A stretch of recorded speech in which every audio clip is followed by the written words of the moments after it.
الحمد لله القائل الحمد لله الذي أنزل على عبده الكتاب ولم يجعل له عوجا قيما لينذر بأسا شديدا من لدنه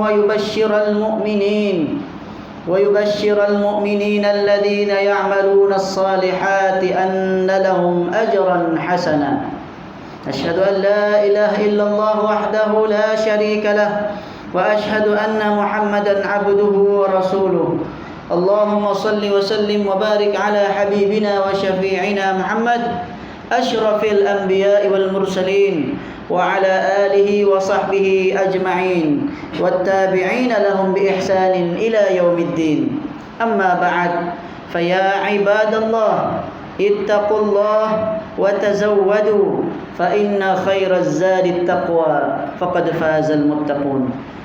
Kaum muslimin tetamu Allah yang mulia, sesungguhnya Allah Subhanahu wa taala yang menghidupkan dan yang mematikan sekalian makhluk, dan kepadanya jualah kita semua akan dikembalikan untuk menerima balasan. Sehubungan itu menjadi kewajiban atas kita sekalian untuk berusaha mencapai ketakwaan yang sebenar-benarnya kepada Allah Subhanahu wa taala dengan melaksanakan segala suruhan Allah Subhanahu wa taala serta menjauhi segala larangannya. Khatib pada hari ini ingin membicarakan khutbah yang bertajuk Nuzul Al-Quran, jana umat beriman, berakhlak dan berilmu. Jemaah-jemaat yang dirahmati Allah, hari ini umat Islam di negara kita InsyaAllah telah melaksanakan ibadah puasa masuk hari yang ke-18. Kita rasa gembira kerana berkesempatan menunaikan ibadah puasa yang besar fadilat serta ganjarannya hingga mencapai darjat taqwa. Kita juga gembira kerana berpeluang memburu Lailatul Qadar, yaitu malam yang penuh dengan keberkatan serta lebih baik dari 1000 bulan yang dikatakan berlaku pada salah satu malam di 10 akhir Ramadan. Seterusnya, kita turut bergembira kerana diperingatkan kembali mengenai peristiwa Nuzulul Quran, yaitu kitab wahyu yang menjadi panduan serta pedoman sekalian manusia untuk menjadi orang yang beriman, berakhlak dan berilmu.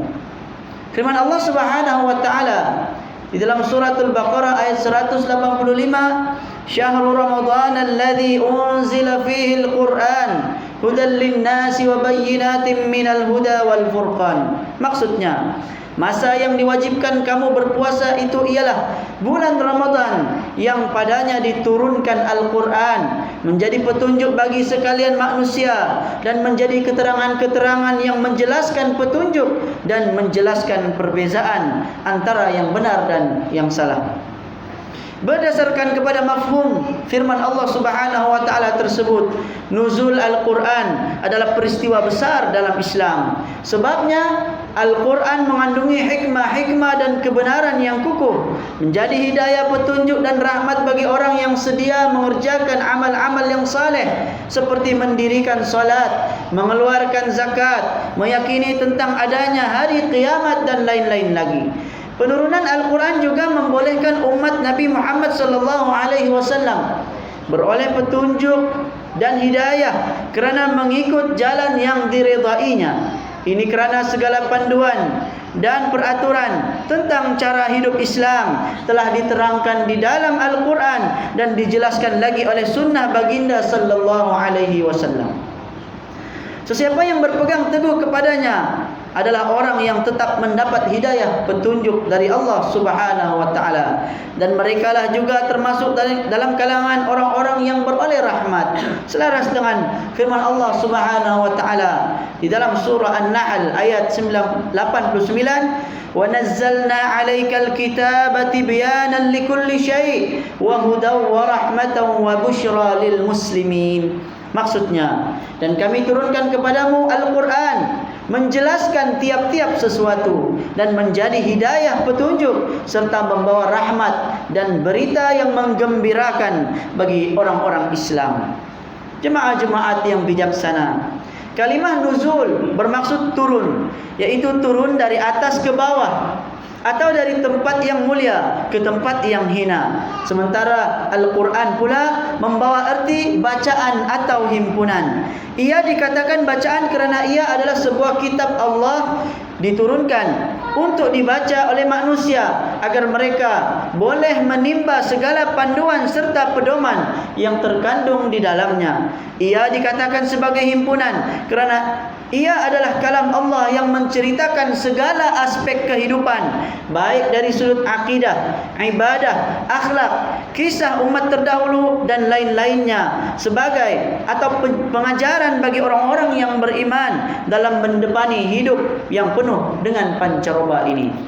Allah Subhanahu wa taala menurunkan Al-Quran melalui dua peringkat. Peringkat yang pertama, Al-Quran diturunkan secara sekaligus dari Lauh Mahfuz, yakni langit ketujuh, ke Baitul Izzah, ke langit dunia. Manakala peringkat kedua pula diturunkan dari Baitul Izzah kepada Nabi Muhammad sallallahu alaihi wasallam melalui perantara malaikat Jibril alaihissalam secara beransur-ansur selama 23 tahun.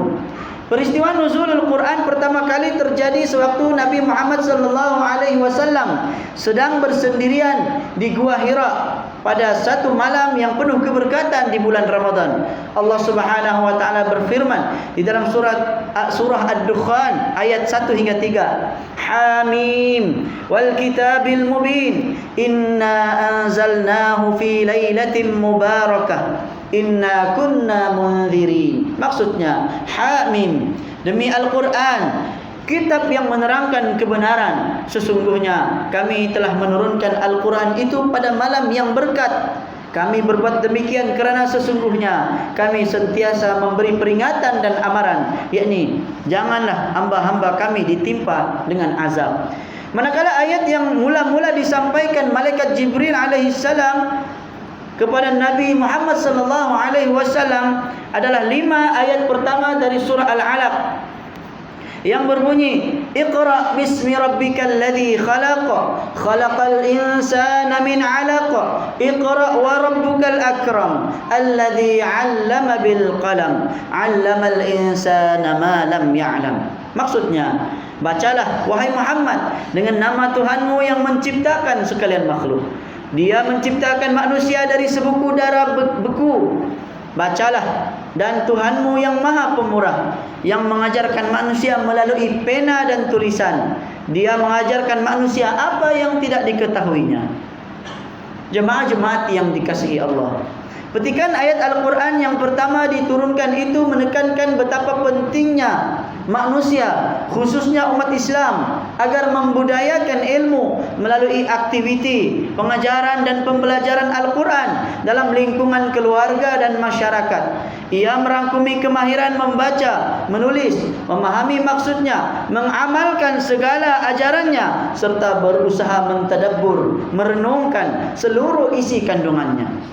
Segala kemahiran ini menjadi wasilah untuk memperolehi ilmu dan maklumat yang bermanfaat bagi membentuk diri menjadi orang yang beriman, berakhlak, berilmu dan bertakwa demi meraih kejayaan serta kebahagiaan hidup duniawi dan ukhrawi.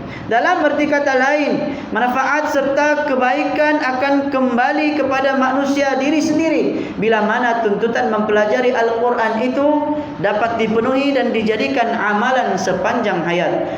Kitabullah terakhir yang diturunkan kepada Nabi Muhammad sallallahu alaihi wasallam ini juga umpama senjata paling ampuh serta ubat yang paling mujarab dalam menyelesaikan segala permasalahan umat manusia. Di dalamnya terdapat nur hidayah, rahmat dan zikir-zikir serta panduan yang tiada keraguan padanya. Justru kitab suci Al-Quran yang mulia ini tidak seharusnya hanya dibaca ketika waktu musabaqah Al-Quran, ketika sakit ataupun ketika berlakunya kematian sahaja, akan tetapi ia perlulah dipelihara dengan sentiasa membaca, menghafal serta memahami isi kandungannya agar ia tetap mekar di dalam jiwa dan hati setiap muslim. Diriwayatkan bahawa para sahabat Rasulullah sallallahu alaihi wasallam seperti Uthman, Zaid bin Thabit dan Ibnu Mas'ud serta Ubay bin Ka'ab dan lain-lain lagi, mereka sentiasa membaca Al-Quran serta mengkhatamkannya pada setiap hari Jumaat. Orang-orang tua kita dahulu pun memberi perhatian kepada tradisi mengaji Al-Quran dengan mengajarkan dan menghantarkan anak-anak ke kelas-kelas Al-Quran bagi menanamkan keimanan terhadap kitabullah. Kaum muslimin yang dirahmati Allah, Al-Quran yang sentiasa dibaca, dipelajari dan dijadikan panduan hidup, ia akan menjadi hujah dan membela kita di hadapan Allah Subhanahu wa taala kelak. Namun sebaliknya, andai Al-Quran diabaikan dalam hidup, tidak dipelajari dan tidak dijadikan asas pegangan, maka ia akan menjadi hujah yang akan membuatkan kita diazab oleh Allah Subhanahu wa taala di akhirat nanti. Renungkanlah hadis Rasulullah sallallahu alaihi wasallam berikut ini yang diriwayatkan oleh Abu Malik Al-Harith bin Ashim Al-Ash'ari, yang bermaksud Al-Quran adalah hujah bagi kamu, yakni untuk membela kamu, ataupun hujah ke atas kamu, yakni yang membinasakan kamu. Hadis riwayat Imam Muslim. Justru bacalah Al-Quran, sesungguhnya Al-Quran akan datang pada hari kiamat memberi syafaat kepada para pembacanya. Mimbar sekali lagi ingin menyuruh agar sama-samalah kita menjadikan peristiwa nuzulul Quran yang baru saja berlaku pada 17 Ramadan setiap tahun untuk kita bermuhasabah diri serta menilai kedudukan kita dalam menjunjung tuntutan Iqra, bacalah. Firman Allah Subhanahu wa taala di dalam surah An-Nisa ayat 173 74, A'udzu billahi minasyaitonir rajim.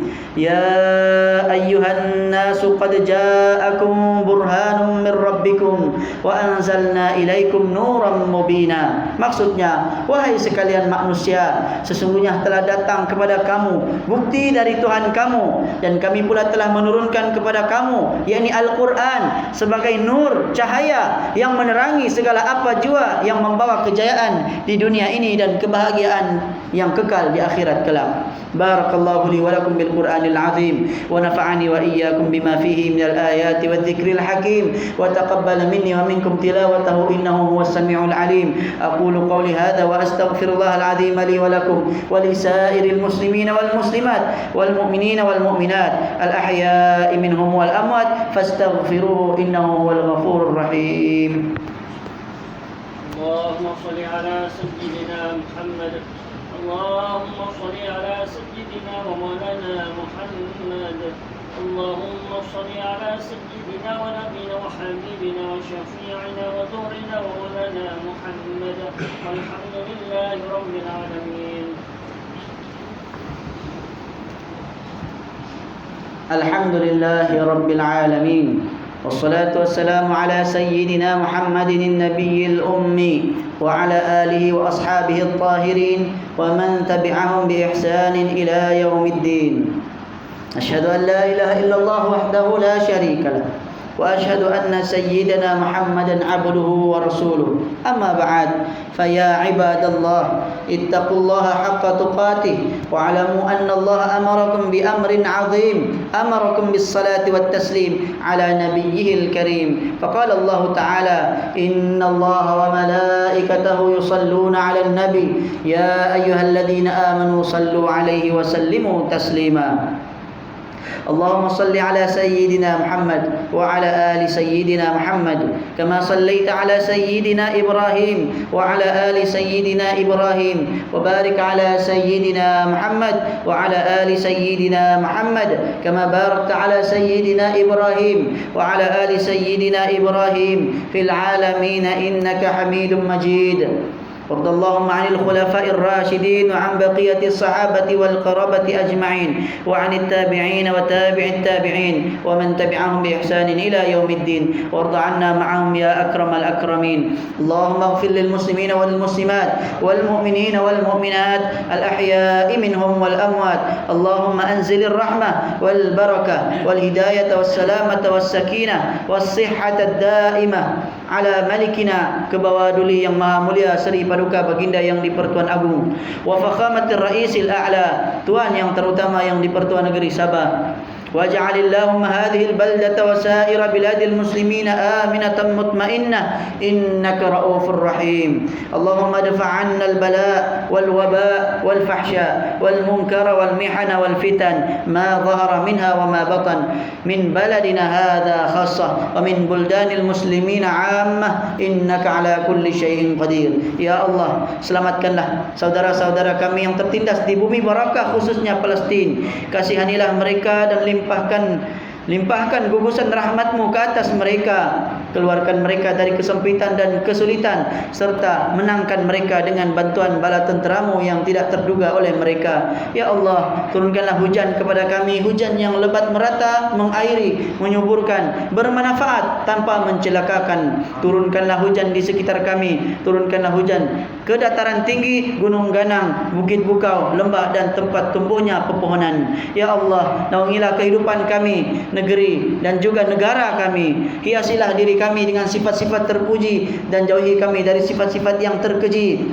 Jadikanlah kami dan daripada keturunan kami orang-orang yang istiqamah mendirikan salat secara berjamaah, menunaikan zakat, berpuasa dalam bulan Ramadan, mengerjakan ibadah haji, mewakafkan harta dan berinfak pada jalan yang Engkau ridai. Sesungguhnya hanya kepada-Mu jua ya Allah tempat kami mengadu dan memohon pertolongan. Rabbana atina fid dunya hasanah wa fil akhirati hasanah wa qina adzaban nar. Ibadallah, innallaha ya'muru bil adli wal ihsan wa ita'i dzil qurba wa yanha 'anil fahsya'i wal المنكر والبغي يعظكم لعلكم تذكرون فاذكروا الله العظيم يذكركم واشكروه على نعمه يزدكم واسألوه من فضله يعطيكم ولذكر الله أكبر والله يعلم ما تصنعون.